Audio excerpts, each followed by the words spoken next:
сайн байцгаана уу? Sexy Science манай дараагийн дугаарт олон улсаас эрдэмтэд оролцож байна. Тэгээд энэ дугаараа эхлэе. Hello, next episode of our Sexy Science is starting now. We have 3 scientists from all over the world and a comedian from United States. We are recording this episode from the library of University of Montana, which is the host university of SUSI program that we are participating right now. Please welcome Dr. Noa Lavie from Israel, Dr. Miguel Angel Diaz Rodriguez from Venezuela, and Dr. Dizimalta Dos Santos Fernando from Mozambique. Yes. And of course, stand-up comedian Serena Palmer, based in Missoula, Montana. First, I'd like to start my introduction with Serena Palmer. Could you please introduce about yourself a little bit? Sure. Yeah, I live here in Missoula, and I do comedy. I just started like 2 months ago, so I'm not qualified to be here, but I also know But nothing. I find you qualified. Okay, thank you. She says I'm qualified, so I think I'm good. I got an English degree from UM, so I really am not in the science world at all, so this will be fun. That's good. That's Yeah, cool. Awesome. And next, I would like to start with the scientist, Dr. Noa Lavie. She's senior lecturer and head of the media and communication unit of the Academic College of Tel Aviv, Jaffa. Yeah, it's a long title. She used to be an actress before. She was on a soap opera, but also part of an all-female stand-up comedian group. Yes. No way. Yes, I was. Yeah, it That's was so kind cool. of successful. Yeah, but then after like some years being an actress and having to go to auditions and everything, I said that's it, because I was tired of. Well, one of the things that pushed me out of this profession was that I went to this how do you call it, audition, which I really wanted to get. It was moderating a TV show for kids. It was like the biggest thing then in Israel. And I almost got the part, but then they told me that I have to lose 9 kilos, which I don't know how. Yeah, I was a bit more chubbier, and then I said, okay, you can take your profession and just, I felt that being in the soap opera just minimizes my brain into a pea. So before becoming completely stupid, I decided to go and study sociology. And actually, I'm a sociologist, and there's a debate in the academic world if sociology is science, because I know that you guys don't think that sociology is science, but sociology, I'm going to tell you a secret, I'm not sure it's science. Social science. It's social science, science. but I'm not even sure that science is science, but we can talk about it later. Cool. Then our next scientist, Dr. Miguel Angel Diaz Rodriguez.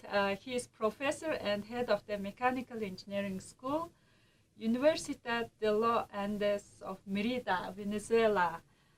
He's an engineer, but he has always been interested in literature and social science. Could you add a little bit about your background?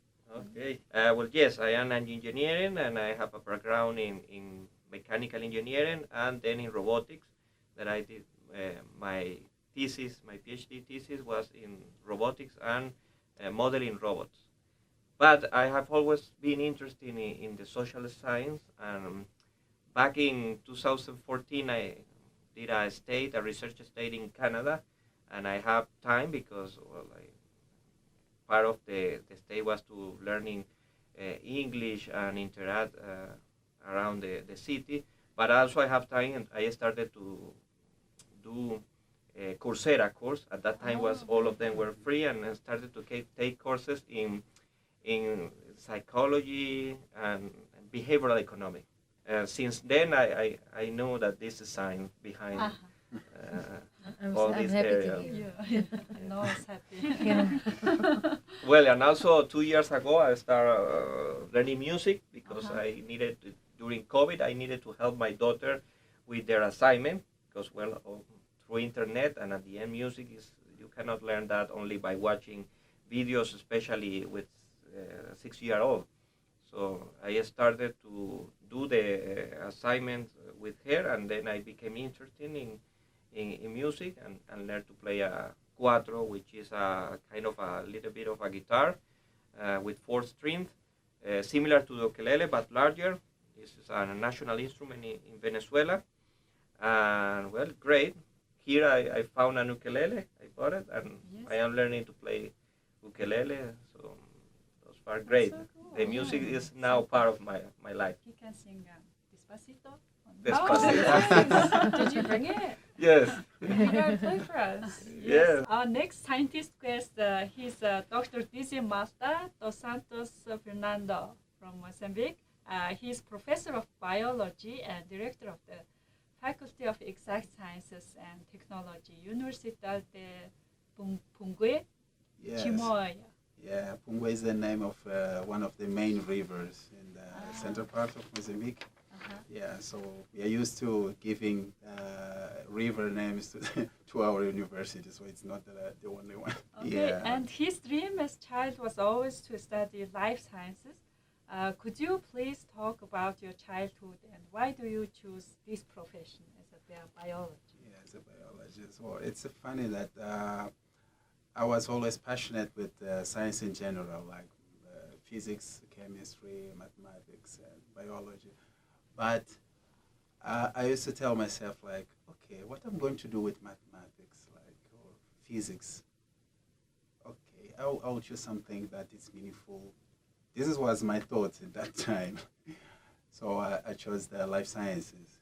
So I'll be a medical doctor or biologist or probably agronomist, anything related to life science. So I chose biology, which for me is great. Like looking at the cells in the microscope, the small organism like dancing there, and well, to do things in the open field. Yeah, it's good. You should be all biologists. I liked biology Yeah. when I was in high school. Yeah, I liked it, but not as much as to pursue it. But I liked biology. Yeah. It's funny. Sometimes it doesn't look like they are living organisms. It's just like a paint or something. That's true. Yeah. I only remember Mendel. Yes. What's Mendel. What's that? This is the only word, Mendel, and the generation Oh, through from generation, the- how the yeah. genes are passed through Yeah. one It's generation. the to father another. of genetics. Oh. Genetics. Yeah. So that's it. Are there any That's what I'm bacteria good in at. the water right now? Probably yes, Yeah. but it depends on the amount of bacteria and Ah. if they are dangerous or not. So some are dangerous and others not. Yeah. Yeah. Very fancy one. So these are like probably we have some and some. Yeah, they're everywhere. Yeah. Yeah, we cannot avoid that. Even Yeah. if you wash your hands. Yeah. Even if you wash your hands 1,000 times, bacteria is still there. Yeah. Some. Do they help you to make digestion? You know how they Yes, say some of wash them. your hands for 20 seconds? Yes. So what happens if you wash your hands for like 19 seconds? Is all the bacteria still there? This is a funny These are the question. things that keep me up There at would night. not be any statistical significant difference. No, I think it's just you should wash your hands. What's like the cutoff? Like, Okay, we need enough time to break the bacteria's walls. Mhm. So when you use soap or something like this, it breaks the bacteria wall and it spreads the genetic material. So the bacteria don't have way to survive like this. So if you don't wash your hands with enough time, it's like you're not washing your hands. Yeah, that's it. So 10, 30 seconds, it's enough time to break all the... You know the Bacteria. 5 seconds rule with the pacifier? You know that babies have pacifiers. Yes. So when I had my first daughter and the pacifier used to fall on the floor, I used to, wash it and then afterwards I heard about the 5 seconds law. If it's less than 5 seconds on the floor, you can just stick it up your mouth. And this is Yeah, like a that's law. real, right? So then I said, okay, 5 seconds. Shut up. You know, there's a study about that. Yeah, It's and my son denied. just got the It's dirtiest denied. pacifier. Yeah. So what? What does the Yeah, study there's say? a study found that 5-second rule doesn't apply. Probably, but you know, as if a you mother drop with two it, kids, and then it's over. and when you're a mother with two kids, you don't care. You say just shut up and take the pacifier. But I'm a good mom. But how do you count the 60 seconds? How do you measure time when you are watching? The How 20 do you seconds? The 20 seconds. or Well, 6 seconds. you don't really count it, but you I just count try it. You count. Of course. You know, because my You dentist sing the Really? teach me this method to brush my teeth. Yeah. In Venezuela we have Happy Birthday, but it's a long song. Cumpleaños feliz, te deseamos brush your a ti. teeth? Happy birthday Okay. to you. Yeah. So Yeah, I need to sing it twice, and that's the time needed to clean well my teeth. My dentist said 2 minutes. You have to clean your teeth for 2 minutes. Yeah, I don't wash my hands or brush my teeth. So What are learning your new things comments, today. Serena? I'm just here to learn from the best. You know? It's good to know. I'm gonna Oh, start U.S. doing that. people don't wash Yeah. hands. You are It's gonna be representative all over of the you. world Oh, now. no. You're representing Just country. Montana. I don't know But about probably the rest here I of have it. washed my hand more than ever in my life, because in every place you find the soup, the washer, and it's really awesome. And then, so I eat each time everywhere that I found a place to have the liquid, I put my And hand. there's restrooms everywhere. And restroom everywhere, Everywhere. completely clean. Yeah. I used to be a flight attendant when I left the acting career and between going to the university and study sociology. So I was a flight attendant, and then I was a flight attendant through all my bachelor's and master's degrees. Anyway, I found out while being a flight attendant that everything is disgusting, dirty, and smelly. And like the plane is a flying tube of germs and viruses. So I never touched anything, you know. I never touched anything, and I used to use the hand sanitizer way before COVID. Yeah. The world is dirty and disgusting. Yeah, I work in You might have restaurants, OCD, Yeah. Noah. and that's the same That's- thing. yeah. I'm like, if you care about germs, you should not ever eat at any Any restaurant. restaurant. So I would like to go into my questions. My first question would go to Serena. Serena, do you find science boring? What is your feeling towards science? Sometimes I do kind of zone out, I think. Yeah. But there's so many different types of science. Even listening to you guys, I was like, oh yeah, social science is a type of science. I don't know. So like, I don't know. I'm more interested in like human emotions and interactions and stuff. So that stuff's really interesting to me. But yeah, like biology, I don't know. I couldn't tell you. Like dancing, organisms, like that sounds fun, but like I can't picture it. I can't get excited about it. Yeah, I think But so. I don't know. Yeah, I like TikToks. I think that's cool because they're coming up with new ways to like talk about science in like a short little video. That's also a good way of conveying science to Yeah. public. Mhm. Okay, then I would like to go to pose my next question to the scientist. No, This why is are too you deep. laughing? I really don't want to like step on Scientist. anyone's toes. We Okay. have three We scientists. try to. Yeah. Show me up. Show me up. So, Noah, do you think should science be fun? I think that nowadays professors are more inclined to make or draw the students out of their cell phones and social media. So we have to be very, very energetic, charismatic, etc. But not everyone can be like us. So, but sorry, but yeah, because if it's not fun, it has to be first of all fun for the teacher. Because if I'm getting bored and I'm not having fun, then the students are getting bored and are not having fun.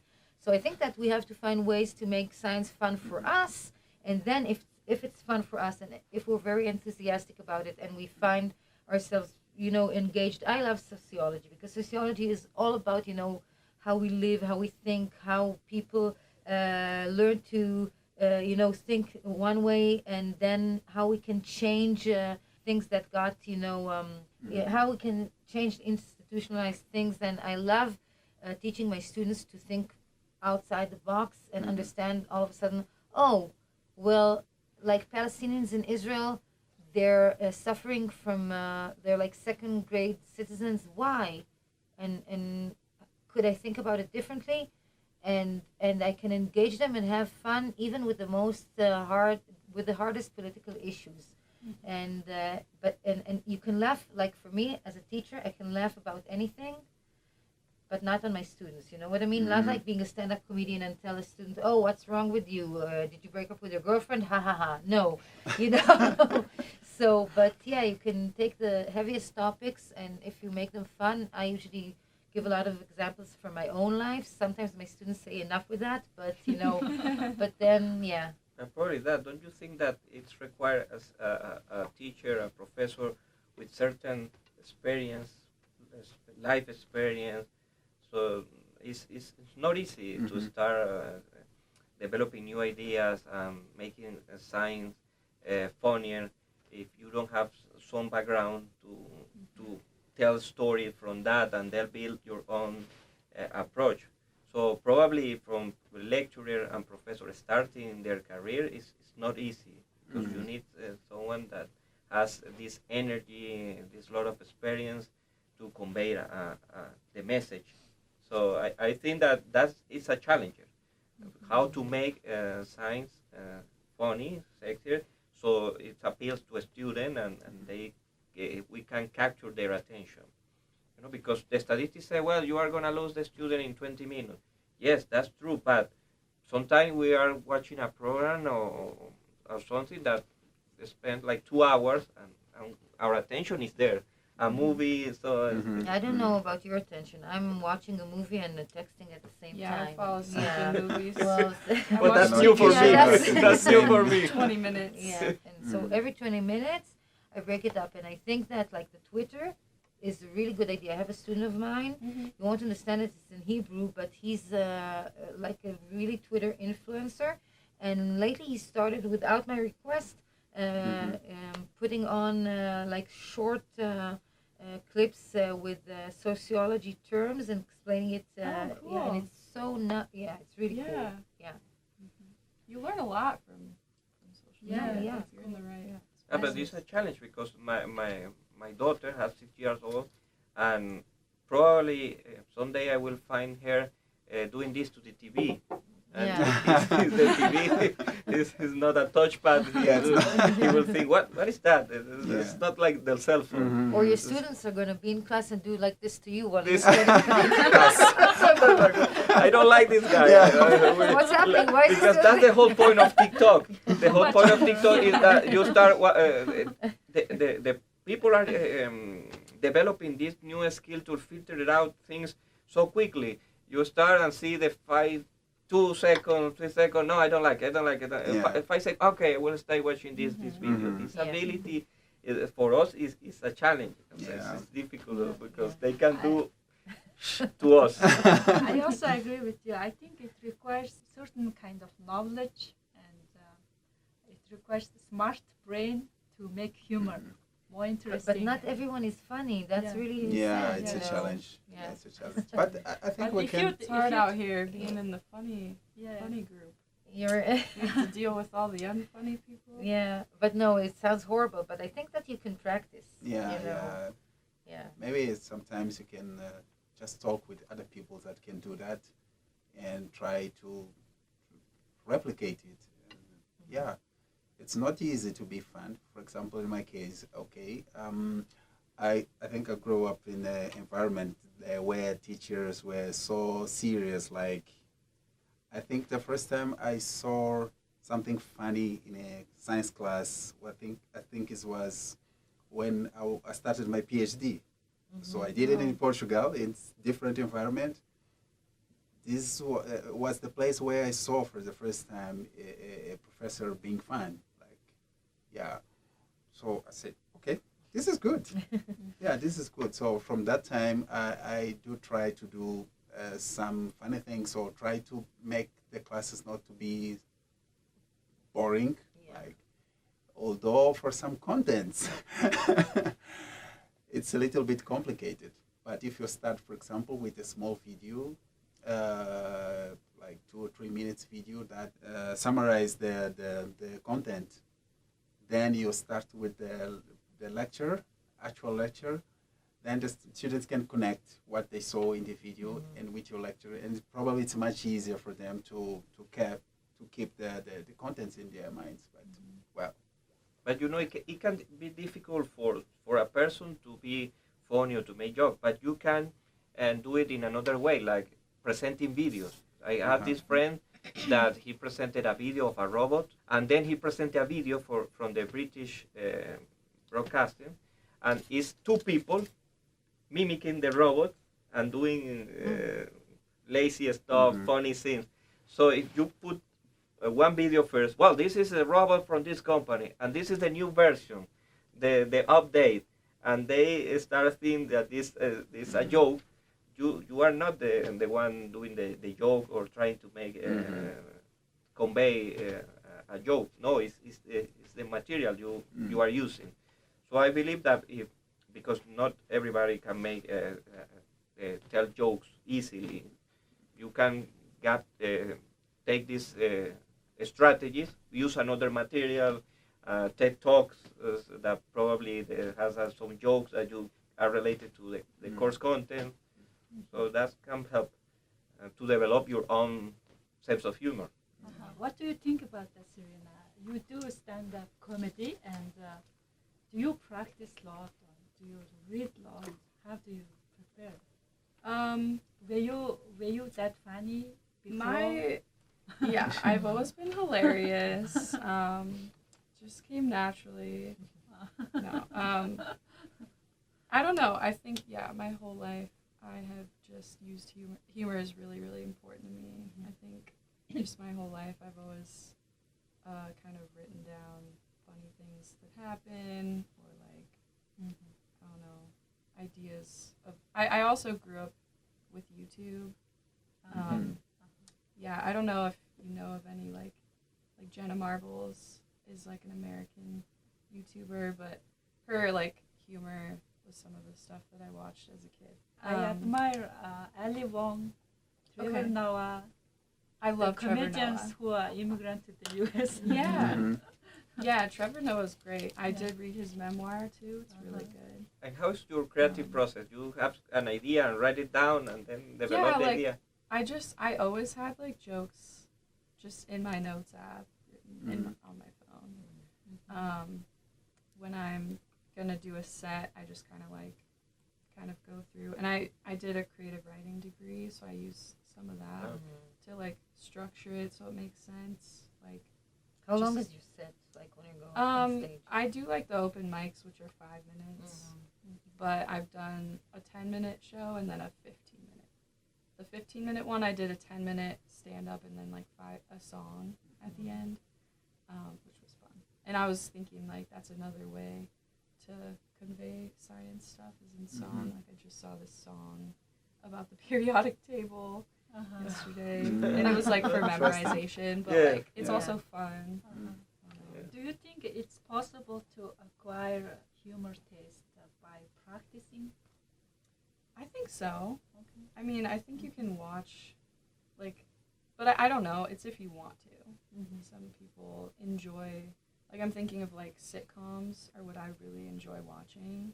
So I get a lot of, like, ideas from those things. If I'm already consuming a lot of funny stuff, then I think I do get, like, ideas from it. I think if you're surrounding yourself with, I don't know, more serious content, then maybe that's where you're gonna meet. I don't know. Yeah, it's a good question. It's hard because I've only lived in my own mind, and I've always it's always come naturally to like make jokes about any situation.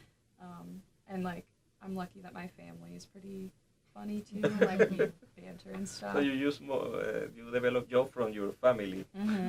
Yeah, and your even family my is part of your friends. show.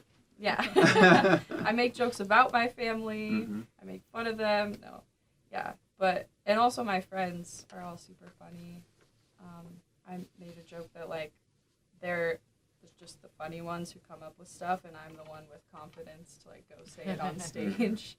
Because it's not, like, all just original thoughts. It's, like, all inspired by, like, my life. Mm-hmm. And a lot of it is, like, real stuff. Like, I talk about, like, mental health and, like, my dad who's, like, an alcoholic and family dynamics. And I just think, yeah, I don't know, when you're, like, an observer type of person or, like, you know, oftentimes it's, like, writers. Like, I've always enjoyed writing and reading. I do. Then I think you're naturally just kind of, like, noticing little things that maybe other people don't. Sorry. No problem. Yeah, I don't know. I think it is a type of mind that kind of leans easier towards it, but I think you could learn it too. Because, I mean, definitely stand-up itself is just a skill. And you can, like, write jokes. Like, writing jokes, I think, is a skill too. Mm-hmm. Yeah. Yeah, I agree. That's I'm not an expert, though. Yeah. I'm just going to end everything I say with, I'm not an expert, because I've never felt so unqualified to be sitting at a table. Why? Because you are also, yeah. Well, not just that. I mean, you're all very, the most very qualified accomplished. in this content. Because we're so Very good found looking. funny. Yeah. Okay, then DC, I would like to ask you that do you have any strategies to engage your students to make your biology class more interesting? First of all, I would like to say that I'm probably one of the most, like, serious. Oh, really? But, well, I think... You can't be serious. You're wearing a salmon shirt. That's fun. She told us to come Yeah, she here. told us to bring this. I like, know. yeah. I don't know. So, well, but what I used to do is, I know, for example, being seated in the class, listening to someone, it's hard. It's not easy. I don't like either. So I try to take them to places that can capture more attention from them. For example, in the lab, you have lots of stuff. You can handle machines and stuff like this, and students like that. And also going to the open space, like, for example, doing some animal collections or studying plants. And it's open space, and no one is going to be bored. It's much easier. Or we used to travel somewhere in nature. For example, where my university is located, we don't have sea. We don't have it. So to get there, we should travel like about, I think it's 200 kilometers. So I used to take the students there to see the small animals, plants, that environment, the beach, and this is was one of the things that was really fun, because some of the students were in contact with the sea in the first time. Wow. So I felt like lucky also for giving them this opportunity. So these are some of the things that we can do in biology to make things to be much more interesting. Yeah. Besides that, we can also, when we are teaching, we should use as much as possible colorful PowerPoint, not just lots of definitions, tests and more tests, but not that. But if you bring as much as possible different pictures, videos, colorful PowerPoints, and all this makes students to be more engaged in your lecture. Yeah. These are some of the things that I used to do. Yeah. Well, so if you ask me if I'm doing well, I don't know. I will have to ask my students if they're enjoying it. Call them up right now. Give us a review. To collect data on it. Yeah. Do you ever put memes in your PowerPoints? Not yet, but I like the idea. You can Yeah. put something like, Mhm. or a GIF. Yeah, that sounds good. Yeah. Yeah, I'll try that. I'm sure Just it's going to free work well. advice. Yeah. Thank you. As a former From student. expert. Yeah. Okay, Miguel, do you think it's possible to make science funnier? How do you engage your students? Well, totally. I always try to the first 5 minutes of the class to try to engage them in the topic. Some that I find successful was that I try to introduce the class, and this is a topic that I get from social science, that sometimes they explain a complicated issue using movies, concepts. Mhm. And so I pick that strategy and try to make it work in engineering field. So I teach how to solve equation numerically. So I start to build the equation. So for instance, James Bond movie. James Bond is in the plane, I don't know, he's going to a lake, and he's discussing with the instructor the altitude to open the parachute to avoid the radars. And in the discussion, he's telling, well, I'm going to get the speed limit 300 miles or something, a value, a number. So I show the video, and then we start to model the process, the free fall. When he's jumping, he's going to open the parachute, and some model, the viscous model, so the air resistance, the drag force, and we build the equation, and then, well, this equation is difficult to solve manually, almost impossible, so we need to apply the numerical method, and this is what this class is about, a specific method to solve this equation. And well, and then I start teaching the course content, the class. I have this idea to write a book, because I have some of my friends like a Bond movie. So to start each class of the course using a clip from James Bond movie that are 20 or 24 movies.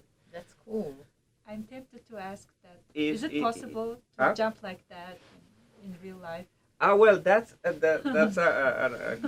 good example. I have this parabolic motion, like a canyon. When you shoot a canyon, the motion is parabolic. Well, there is the movie called Point Break. The movie that I saw was 20 years ago with Keanu Reeves was younger. It was a great movie. So the point is that the movie starts jumping from one cliff to another using a motorcycle. So I designed the introduction of the class so that at the end the question is this possible or not, this kind of action. And So, is it?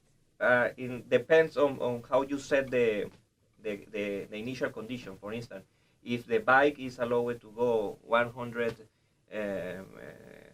meters miles per hour, and the cliff is length, the actor can do it. The ism can be it's true, but I set the dimension because I don't know in the movie in the distance between one cliff to another.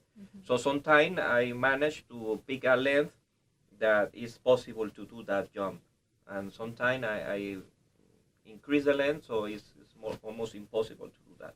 But that's the answer that the student will find out in the process. If it's possible or not. That's Yes. fun. That's really cool.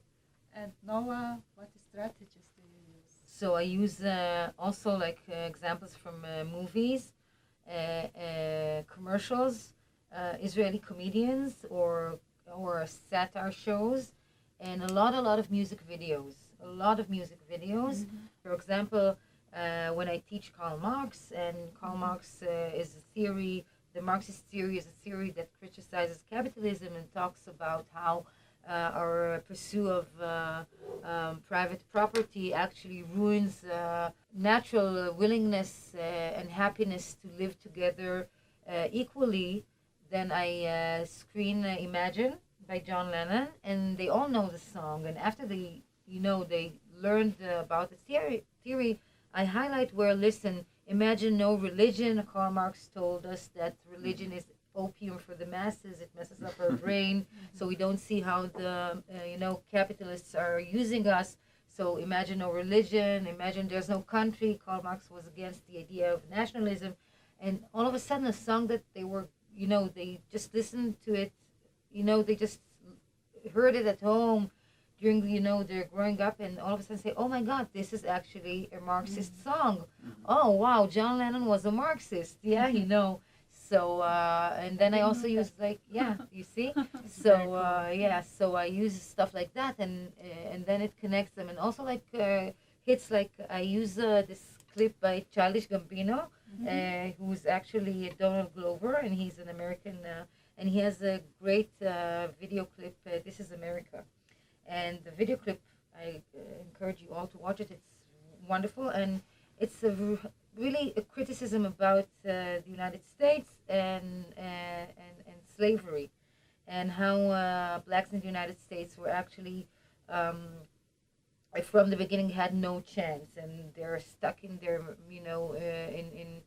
in their ghettos and shoved into are criminalized. And then I show them this video clip, and they love the song, and all of a sudden they understand the meaning of it. This is when I teach them post-colonial theories, and post-colonial theory talks about how the white Western male actually colonialized the rest of the world, Africa, America, the Middle East, and then I explain to them how it all, how it came about in the United States, and then I show them the video clip, and then after doing that, I explain to them how actually maybe the Israelis are doing the same to the Palestinians. So while using pop culture, I found that using pop culture is actually a great tool to make controversial content and difficult theories accessible to the students. So sometimes it's fun and funny, and sometimes it's thought-provoking, but I use a lot of music videos. So in 2018 study published in PLOS ONE journal, researchers of Arizona State University found that nearly 99% of students appreciate instructor humor, and they feel the sense of belonging in the class.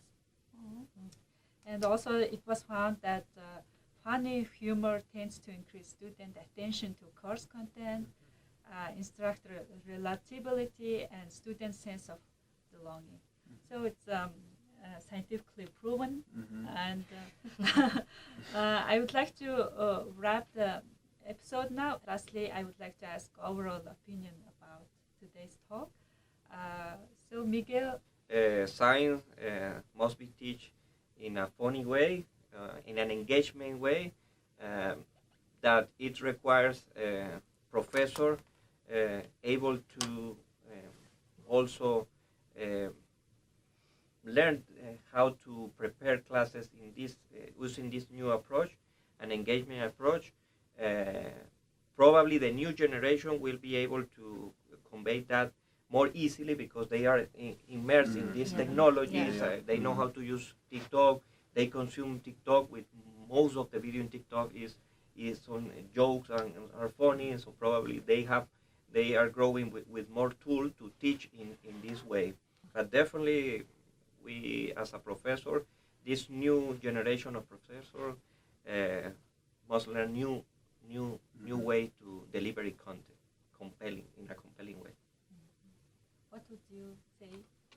Yeah, I think I also agree that it's possible to make science funny and sexy.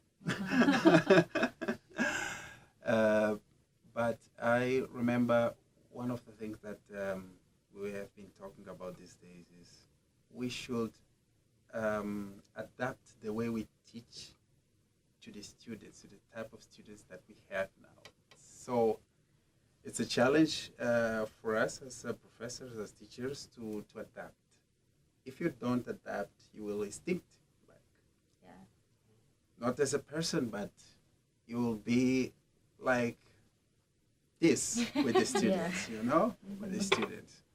So to avoid that, we can do something to adapt again, and readapt.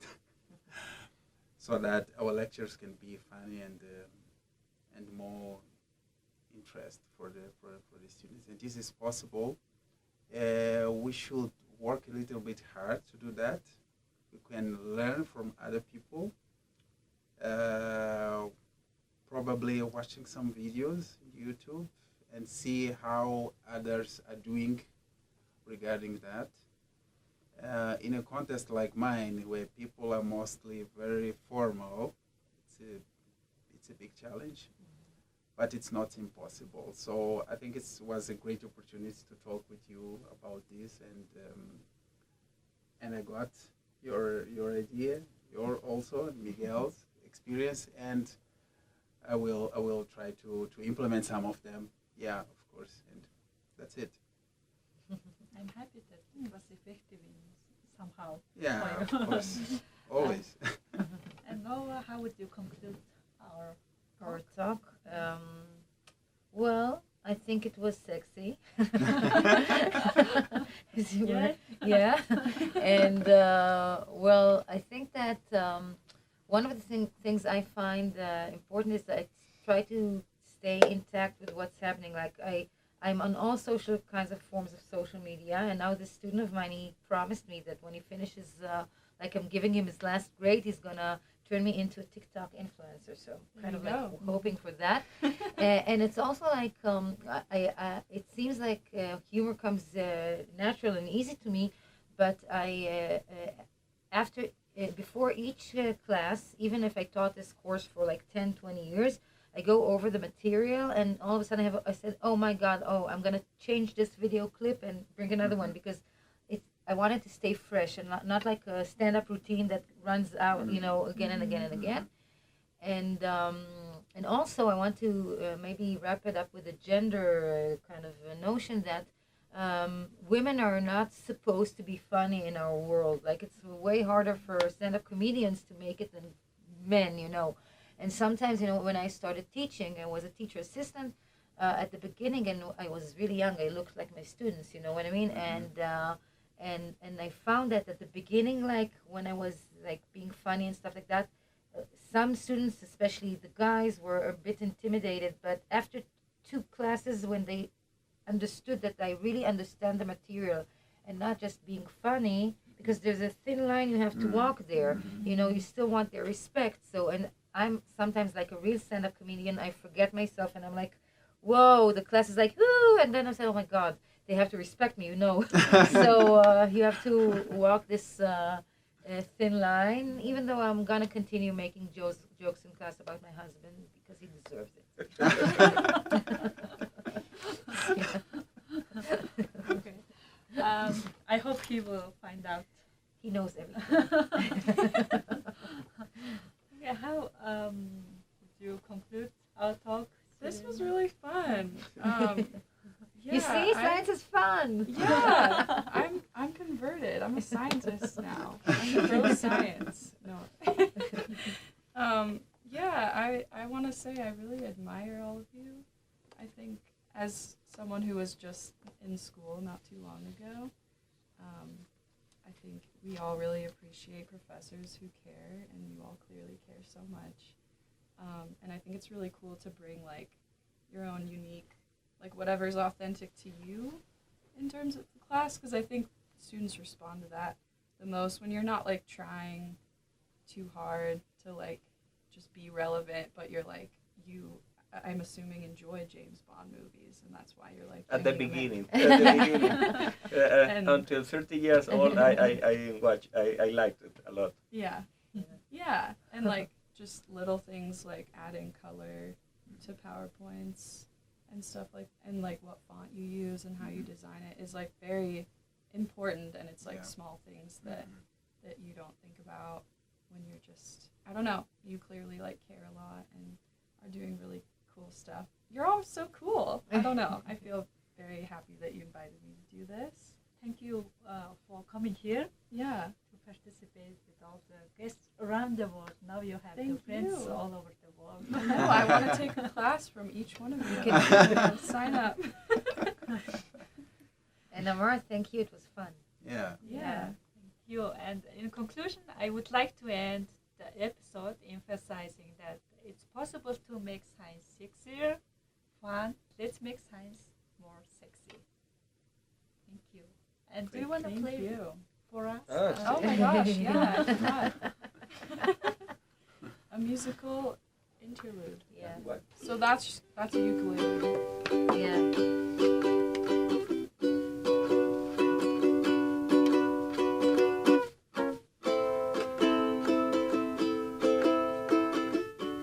In Spanish. Mhm. Y a mí me volvió loco tu forma de ser.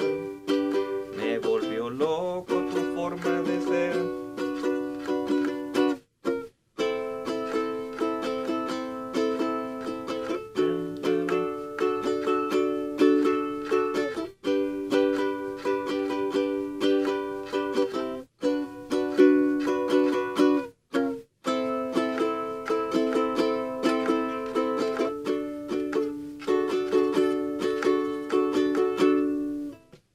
Thank So you. thank you.